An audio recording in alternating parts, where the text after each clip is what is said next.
ఉమ్మడి వరంగల్ జిల్లాను యూరియా కొరత వేధిస్తుంది. ప్రధానంగా వర్ధన్నపేట నియోజకవర్గంలో వరుస సంఘటనలు జరుగుతున్నాయి.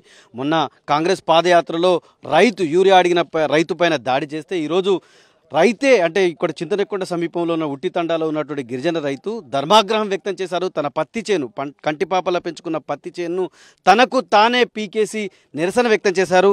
ఈ రైతును ఓదార్చనే కోసం మాజీ మంత్రి ఎర్రబెల్లి దయాకర్ రావు వచ్చారు. పంట క్షేత్రాన్ని పరిశీలించారు. ఆ గిరిజన రైతుకు ధైర్యం చెప్పారు. ఒకసారి వారితో మాట్లాడే ప్రయత్నం.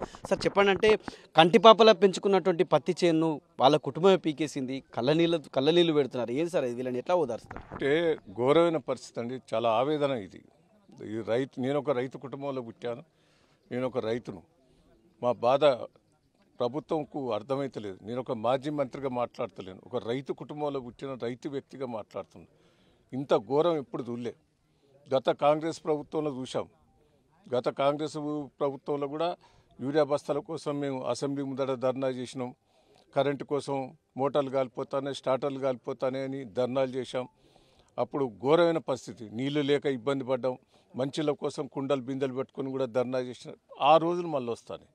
10 ఏళ్ళు కేసీఆర్ గారి ప్రభుత్వంలో సస్యశ్యామలంగా ఉండే, నీళ్ళు ఇబ్బంది లేదు, కరెంటు ఇబ్బంది లేదు, పెట్టుబడి ఇచ్చాడు. పాపం ప్రతి గింజ కొన్నాడు.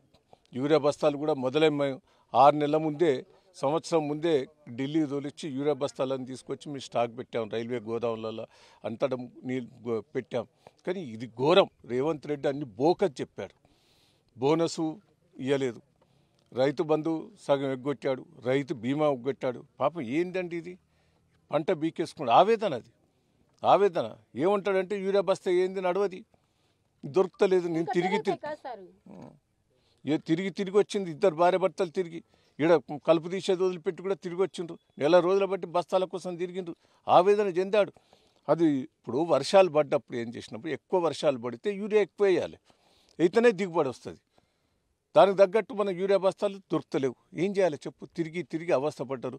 రేవంత్ రెడ్డి ఇది రాజకీయం చేస్తాడు, బోకర్ మాటలు మాట్లాడుతాడు. ఇద్దరు ఫెయిల్ అయ్యారు. బీజేపీ ఫెయిల్ అయింది, ఇటు కాంగ్రెస్ ఫెయిల్ అయింది. సరే, ఉట్టినా మీరు బయలుదేరి వచ్చారు రైతు కుటుంబాన్ని, అంటే ఏం ఆవేదన ఏం దోయక ఆయనకేంది ధైర్యం అనే చెప్పాలనే ఉద్దేశంతో నేను వచ్చాను. దీని ద్వారానైనా ప్రభుత్వం కళ్ళు తెరవాలి.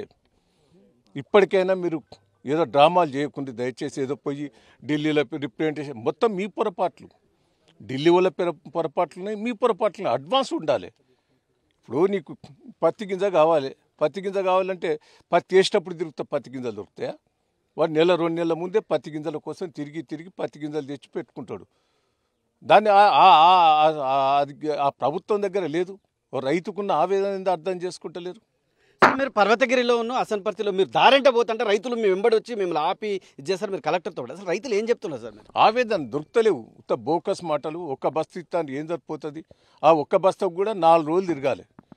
4 రోజులు చెప్పులు పట్టుకొని రాత్రల్లా బంటే ఒక్క బస్తా ఏమవుతుందండి? సో మీరు పంటను బీకేయాల్సినంత బాధ ఎందుకు వచ్చింది? ఇంత కోపం ఎందుకు వచ్చింది? అసలు మీకు మీరే శిక్ష విధించుకున్నారు ఎందుకు? గురిగా తిరిగి అష్ట వచ్చింది. నెల 10 రోజులు కానీ తిరిగితే ఒక బస్తా దొరకలేదు. నాకు రోజు అనేది మళ్ళీ అటు నాకు దొరకలేదు.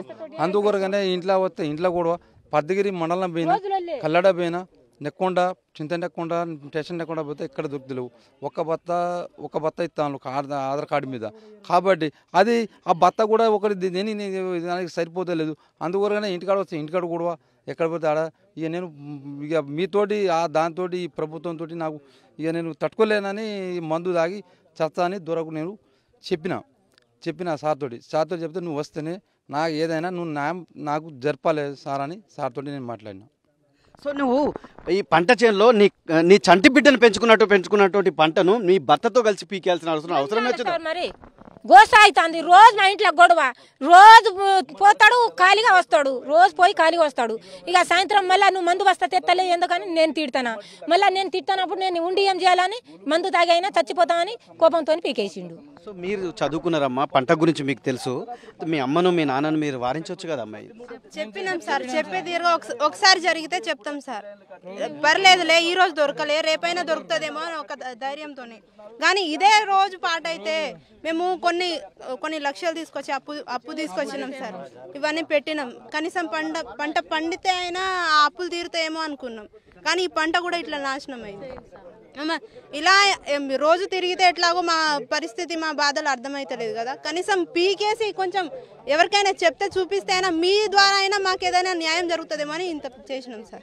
అసలు అంటే అంత ఘోరమైనటువంటి మీకు 10-12 ఎకరాల ఫీల్డ్ అంటే వ్యవసాయ క్షేత్రం ఉంది అంటే మీకు అసలు యూరియా వేయకుండా మీ నాన్న రోజు ఇదే పని మీద తిరుగుతున్నా బయట? మామయ్య సార్, నాన్నగారు మామయ్య తిరుగుతాడు సార్. ఆయన యూరియా కోసం తిరుగుతాడు, మళ్ళీ పొద్దున వెళ్తాడు, మధ్యాహ్నం 11 అట్లా వస్తారు, అన్నం తింటాడు, మళ్ళీ ఏమైంది మామయ్య అంటే దొరకలేదు అని అంటాడు. సమరం మళ్ళీ సాయంత్రం పోతాడు, రాత్రి 10కి వస్తాడు, మరి దొరికిందా మామయ్య అంటే దొరకలేదు అని అంటాడు సార్. మరి పొద్దున ఏం చేస్తున్నా మామయ్య అంటే నేనేం చేయాలి, నాకు దొరకలేదని అని అంటాడు సార్. ఇంటికి వచ్చి మా అత్తమ్మ అడుగుతుంది, ఇంకా దొరకలేదా నీకు, ఎన్నిసార్లు పోతావు రోజు అని మా అత్తమ్మ తిడుతుంది సార్, మా మామయ్య తిడుతుంది. గొడవే సార్, మళ్ళీ గొడవే. గత ఒక నెల రోజుల నుంచి తిరిగి మార్నింగ్ తినకుండా వెళ్తాడు సార్, నైట్ 6-7కి వస్తాడు. ఏమైంది మామయ్య అంటే దొరకలేదు. దొరకనప్పుడు తిరగడం ఎందుకు అంటే వదిలేద్దామా ఇక, ఏం చేద్దాం అనేసి వాళ్ళు అంటారు. ఇక ఇది పంట క్షేత్రాన్ని చూసినట్టయితే అంటే తమ చేతులతోటి పెంచి పోషించినటువంటి పంటను వీళ్ళంతా కూడా పీకేయాల్సినటువంటి పరిస్థితి ఉంది. దాదాపు 10 ఎకరాలు ఉన్నటువంటి ఈ రైతు బాలు నాయక్ అనేటువంటి రైతు తన పంటను తనే పీకేసిండు, కుటుంబంతో సహా పీకేసినటువంటి సిచ్యువేషన్ ఉంది. ఉదయం ఇంట్లో నుంచి వెళ్ళినటువంటి మనిషి అంటే రోజు ఒక దినచర్యగా మారింది. ఒక యూరియా బస్తా తేవని కోసం ఉదయం వెళ్ళినటువంటి మనిషి రాత్రి 10 గంటలకు వచ్చి ఉత్తి చేతులతో రావడంతో కుటుంబంలో కూడా కలహాలు మొదలైనటువంటి సిచ్యువేషన్ ఉంది. అటుపోతే యూరియా బస్తా దొరకక ఇక్కడ పంట చేను చూస్తే బాధ కలిగి ఇంట్లో అంటే ఒక్క యూరియా బస్తా తెలియనటువంటి పరిస్థితి ఎందుకు వస్తుందని చెప్పి ఇంట్లో భార్య కుటుంబం ప్రశ్నించడంతో ఇవన్నిటితోటి కలత చెందినటువంటి బాలు నాయక్ తన పంట క్షేత్రాన్ని పీకేయడమే పరిష్కారం అని చెప్పి మొత్తం పంట క్షేత్రాన్ని పీకేయించి ప్రభుత్వం పైన నిరసన వ్యక్తం చేసినటువంటి పరిస్థితి చింతనేకొండ ఉట్టి తండాలో నెలకొంది. కెమెరామెన్ సునీల్తో KK 10 TV వరంగల్.